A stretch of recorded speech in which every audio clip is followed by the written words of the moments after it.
Next.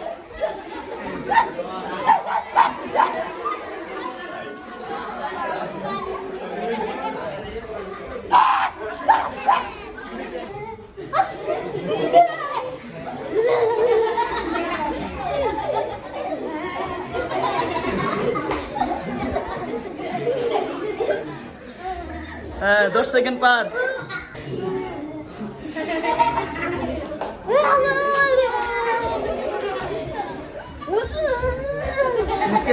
মুস্কি আসলে বাদ।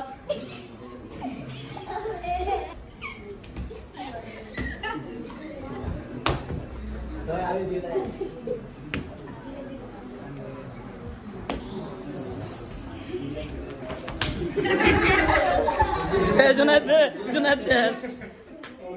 জুনায়েদ এসে দিছে।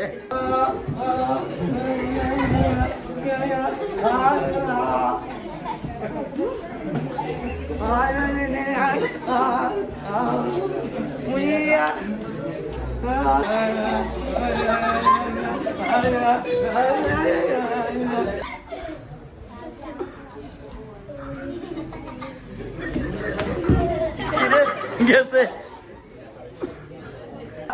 তোমরা দিবা আজকে তুমি কি করছো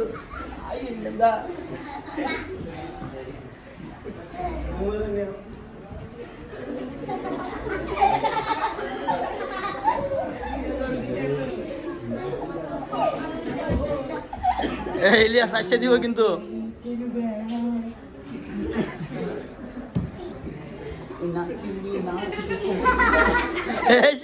ওমর ফারুক আসে দিছে। Last chance. Ready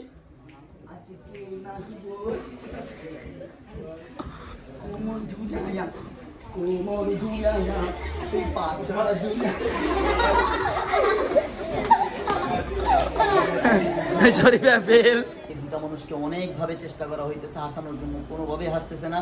Omar Faruk হালকা একটু মুচকি হাসলেও তারপরেও হাসি থেকে অনেক কন্ট্রোল করার চেষ্টা করতেছে এবং কোনোভাবে পুরোপুরি হাসতেছে না, যে কারণে আমরা ডিসকোয়ালিফাই করতে পারিনি। তবে তার হিসেবে ইলিয়াস অনেকটা স্ট্রং, এই জন্য আজকের মূল বিজয়ী থাকবে ইলিয়াস এবং সেকেন্ড হবে আমাদের ওমর ফারুক। সবাই বলে মারহাবা। আমরা আজকের বিজয়ী ঘোষণা করলাম ইলিয়াসকে এবং সেকেন্ড হয়েছে ওমর ফারুক। আমরা বাইতুল কোরআনের পক্ষ থেকে আমরা পুরস্কার দেব আজকেরও আমাদের এই সাংস্কৃতিক সন্ধ্যায়। আমাদের বাইতুল কোরআনের পক্ষ থেকে বাইতুল কোরআনের কলম পাবে দুজনই। আর আজকের এই বিনোদনের মাধ্যমে, এই প্রতিযোগিতার মাধ্যমে আজকের আমাদের সাংস্কৃতিক সন্ধ্যা তলাবাদেরকে নিয়ে সুস্থ সাংস্কৃতিক প্রতিযোগিতা এখানেই শেষ হলো। ইনশাল্লাহ আগামীতে দেখা হবে নতুন কোনো মজার কোনো ভিডিও নিয়ে। ইনশাল্লাহ আমাদের সাথে থাকবেন এবং বাইতুল কোরআন মিডিয়া চ্যানেলকে আপনারা সাবস্ক্রাইব করে দেবেন এবং লাইক কমেন্ট শেয়ার করবেন আমাদের উৎসাহের জন্য। আসলে দেখেন পৃথিবীতে অনেক রকমের সাংস্কৃতিকের নামে খুব নষ্ট অনেক কিছুই হচ্ছে, কিন্তু আমরা আমাদের কোরআনের পাখিগুলোকে নিয়ে একটু সুস্থ বিনোদন, সুস্থ সাংস্কৃতিকের চেষ্টা করে থাকি। আর আপনাদের উৎসাহই নিয়ে যেতে পারে আমাদেরকে অনেক দূর। মাদ্রাসা চ্যানেলটাকে জন্য আপনারা সাবস্ক্রাইব করে নেবেন এবং লাইক কমেন্ট শেয়ার করুন ইনশাআল্লাহ। এখন আমরা বাইতুল কোরআনের পক্ষ থেকে বাইতুল কোরআন মাদ্রাসার যেই নাম দিয়ে আমাদের মাদ্রাসার কলম বানানো আছে, সেখান থেকে আমরা দুই প্রতিযোগীকে কলম দিচ্ছি।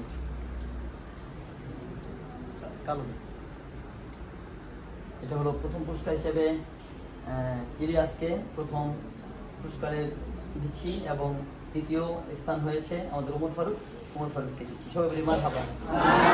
ইনশাআল্লাহ আগামীতে দেখা হবে নতুন কোনো মজার কোনো ভিডিও নিয়ে ইনশাআল্লাহ। আসসালামু আলাইকুম ওয়া রাহমাতুল্লাহ।